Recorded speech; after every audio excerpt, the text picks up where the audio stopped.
رسول اللہ کچھ اور بدعتوں پر نظر ڈالتے ہیں۔ مخلوق سے برکت حاصل کرنا بھی ایک سنگین بدعت ہے جو آج کل بہت زوروں پر ہے۔ دراصل یہ بت پرستی کی ایک قسم ہے، ایک ایسا جال ہے جس سے بہت سے مفاد پرست حضرات سیدھے سادے لوگوں کو پھانس کر اپنا پیٹ پالتے ہیں۔ لفظ تبرک کے معنی ہے برکت کا طلبگار ہونا، اور برکت کے معنی ہے کسی چیز میں خیر و بھلائی کا ثبوت یا خیر و بھلائی میں اضافہ کی صلاحیت۔ خیر و بھلائی کی طلب یا اس میں اضافے کی خواہش اسی ذات سے درست ہے جو اس کا مالک اور اس پر قادر ہو، اور وہ سوائے اللہ سبحانہ و تعالیٰ کے اور کون ہو سکتا ہے۔ وہی ذات بابرکت ہے جو برکت کو نازل فرماتی ہے اور اس کو ثابت کرتی ہے۔ جہاں تک مخلوق کی بات ہے، وہ برکت عطا کرنے یا اس کو پیدا کرنے اور اس کو باقی اور ثابت رکھنے پر قادر نہیں، لہٰذا مقامات، آثار اور زندہ اور مردہ اشخاص سے برکت حاصل کرنا کسی حال میں جائز نہیں۔ اگر کسی کا عقیدہ ہو کہ ان میں سے کوئی چیز برکت عطا کرتی ہے تو یہ شرک کی طرف لے جانے والا راستہ ہے۔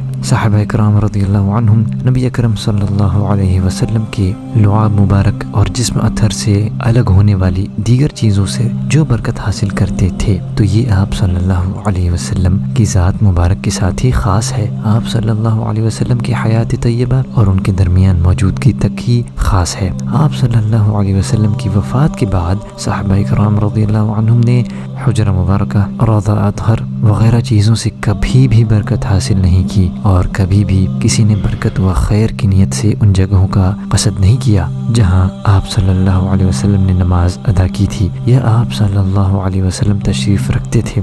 تو اولیاء اور بزرگوں کی جگہوں سے برکت حاصل کرنا کیسے جائز ہو سکتا ہے جبکہ خود رسول اللہ صلی اللہ علیہ وسلم کے نشانات سے برکت حاصل کرنا صحیح نہیں ہے۔ اسی طرح آپ صلی اللہ علیہ وسلم کے انتقال کے بعد کسی صحابی نے اس طرح برکت حاصل نہیں کی۔ کسی صحابی کے بارے میں یہ ثابت نہیں کہ اس نے غار حرا جا کر نماز پڑھی یا دعا مانگی ہو، یا وہ کوہ طور پر گئے ہوں جہاں کہ اللہ تعالیٰ نے حضرت موسیٰ علیہ السلام سے بات کی تھی تاکہ وہاں نماز ادا کریں، اور نہ ان کے علاوہ دیگر مقامات اور پہاڑوں پر وہ گئے جن کے بارے میں مشہور ہے کہ وہ انبیاء کے نشانات ہیں، اور نہ وہ کسی نبی کی تعمیر کردہ عمارت اور نشانی پر گئے۔ اسی طرح مسجد نبوی کی وہ جگہ جہاں آپ صلی اللہ علیہ وسلم ہمیشہ نماز ادا فرماتے تھے، اس کے متعلق ہمارے اسلاف میں سے کسی کے بارے میں یہ ثابت نہیں کہ انہوں نے اسے چھوا ہو، اس کو چوما ہو، اور مکہ مکرمہ میں جہاں آپ صلی اللہ علیہ وسلم نماز ادا فرماتے تھے وہاں کے بارے میں بھی ایسا کچھ نہیں ملتا۔ اس سے یہ بات روز روشن کی طرح آیا ہو جاتی ہے کہ جب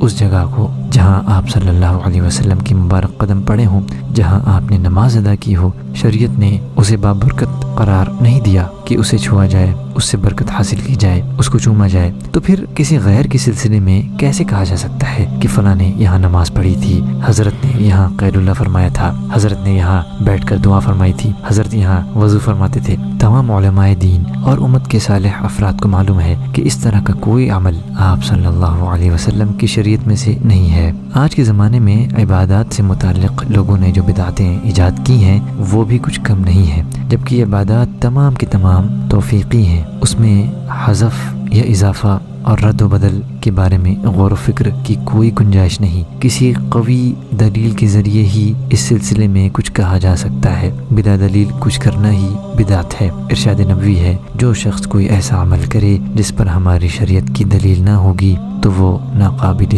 قبول ہے۔ جزاکم اللہ خیرہ۔ اس ویڈیو کو شیئر کریں۔ السلام علیکم ورحمۃ اللہ وبرکاتہ۔